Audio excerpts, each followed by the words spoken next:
I just have one question today.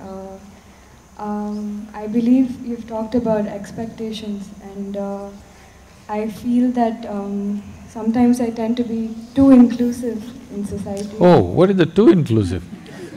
I get over-attached to the people around me. No, that's not inclusiveness, that is being exclusive. See, if I get attached to you only in this whole crowd, is it being exclusive or inclusive? Exclusive. Yeah, don't give wrong labels. You're calling exclusiveness as inclusiveness, that's trouble. I just want to know, how do I make sure that I get rid of the expectations I have from people and not let whatever their opinions are about me get to my head?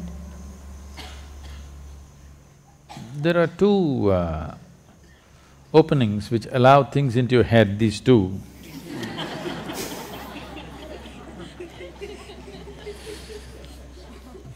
We can make Isha earplugs if you want. I didn't know there was demand for it. Our craft department can make Isha earplugs. Very organic, cotton ones, wooden ones, or just groundnuts, 2 groundnuts. High protein earplugs we can advertise. Now,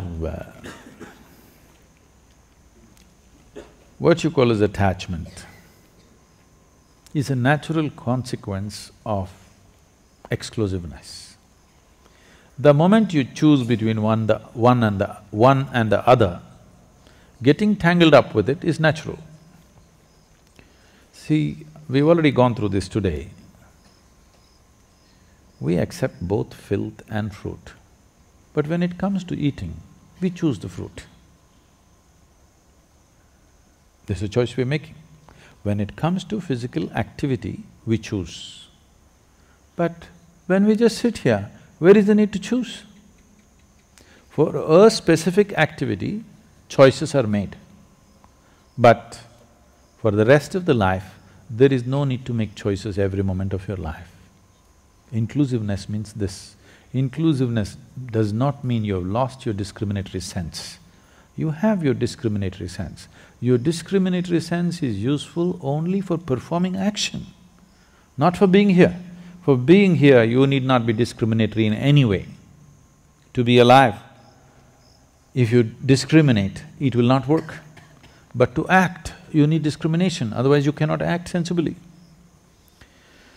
So this problem of getting attached or overly attached to one will naturally lead to another consequence of having deep aversion to many others. See, to balance your so-called love with one person, you will have to have deep aversion to a whole lot of people. You can't stand them. Please carefully watch and see, this is how it's working. Whether you're… maybe those people with whom you have aversion, you may not notice it unless they happen to be around you. You have aversion, but because they never came near you, it's not felt. But if they happen to come here, you will feel it, because this balance is always happening. Now, your expectations about people, this is not just about people, this is everything. What is the source of all human misery on the planet? Life is not happening the way I think it should happen. Is there any other cause, I'm asking? Life is not happening the way I think it should happen. This is the only source of misery in human life, isn't it?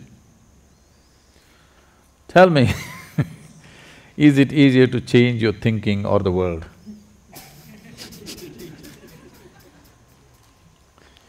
Changing your thinking is very easy, isn't it?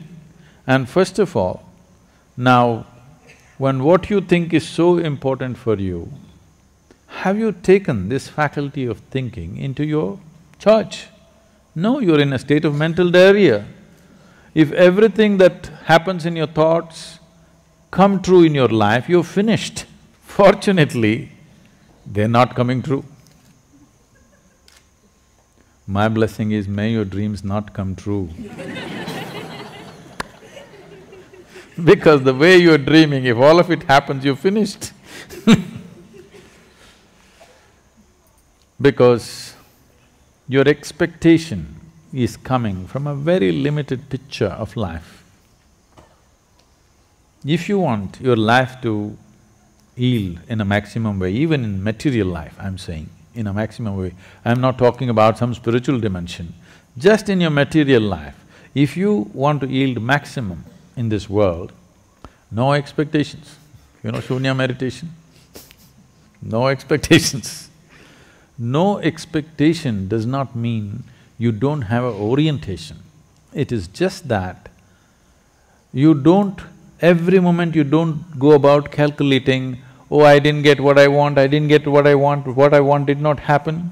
No, it's just that if you want to move in this direction, how far you will go will depend on how much gas you have, isn't it?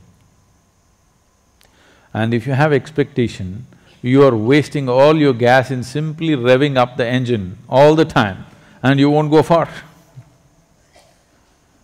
This whole expectation overtaking you has happened to you because right from your childhood, people are asking, at the age of 3, people are, tell me what will you become? Will you become doctor? Will you become IT engineer? Some rubbish. At the age of 3, the expectations that parents have of their children is largely so unrealistic and stupid most of the time, it is neither good for them nor for the children, and many… right from your early age you cultivate the same trend. Let's do this much with life. See, all this problem is because happiness is a tomorrow thing. You understand? Why your expectations have such powerful grip on you is, happiness is a tomorrow thing, never a today thing. Because only if this and this happens, I will be happy. Now, as you get more miserable, as this and this gets little more away from you every day, instead of coming closer if it's going away, as you get more miserable, the power of the expectation becomes stronger and stronger. Right now, let's say you're really blissed out, but you want this to happen. We chased it, tomorrow instead of being closer, it's further away. It won't create any great amount of suffering, it will not. It will not create any suffering because you're joyful. So without fixing this, you're trying to do things in the world. Long time ago, it seems Krishna said, yogastaha kuru karmani. That means first establish in yoga, then act. But now you started your action in a mess, so you come to yoga. So we're trying to adjust this. You're still a young person, you do this much, forget about what you want in the world, from yourself, from the people, from the world. What you want, drop it. First establish this, that what happens within you is determined by you, nobody else but you. Just do this one thing, naturally you will choose to become pleasant. When you're very pleasant, still 10,000 things have not happened in my life. So what? With a joyful zest, I'll go after it. And the chances of fulfilling those expectations are far better.